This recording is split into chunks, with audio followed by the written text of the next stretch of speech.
I loved being an electrician.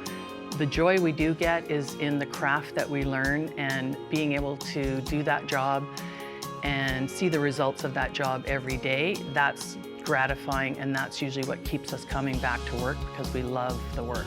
A job in the trades is something that almost every woman that I've met who works in the trades loves her job.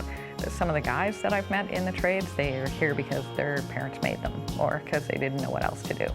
For the women, it's a choice, and they love the work. Getting into the trades, I was surprised at the amount of discrimination there was against women. And then when I moved into the trades, I was surprised that the culture of the trades seemed to be behind the rest of the world by a couple of decades. Pretty much the construction industry is like the last frontier of locker room mentality, where bullying and harassment is normalized, it's accepted. When you see statistics like more than 50% of women will be physically or sexually assaulted during their lifetime. A stat like that is really alarming in that it touches everyone. Doesn't matter who you are, you know somebody that's part of these stats. 4% of construction workers are women, and that's stayed like that for decades. So obviously we have a problem, and despite all of the work that's been done to recruit, despite all of the work that's been done, government looking at it, government policy, we remain at 4%. Obviously there's a problem on the job sites. The issues about gender-based violence, including what happens in the workplace to women and others, has thrived on the silence of most of us in society.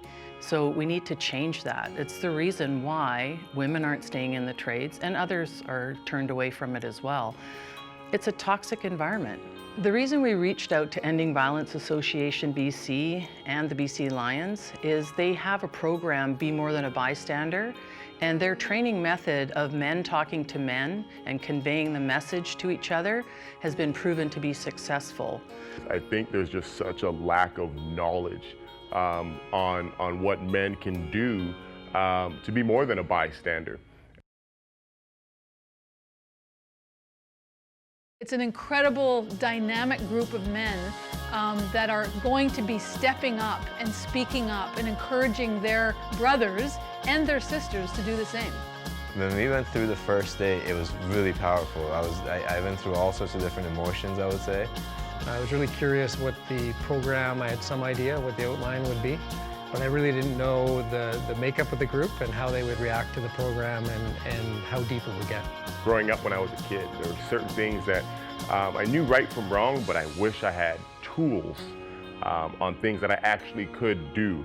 And I feel that's why it's so important to have a program like this. The women in society and our sisters have, for a long time, kind of carried the sword and carried the load here.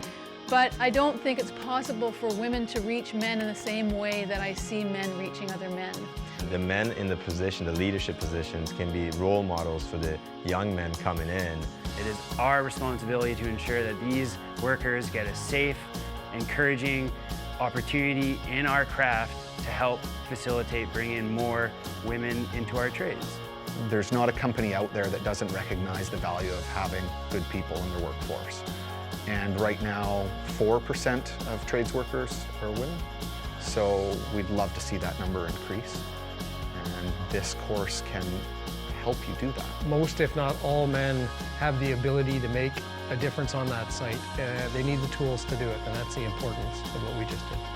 You know, the time is now. There's no time better than now. You look at how society has shifted with the Me Too movement. It's never been a better time to get involved and to help and to be supported.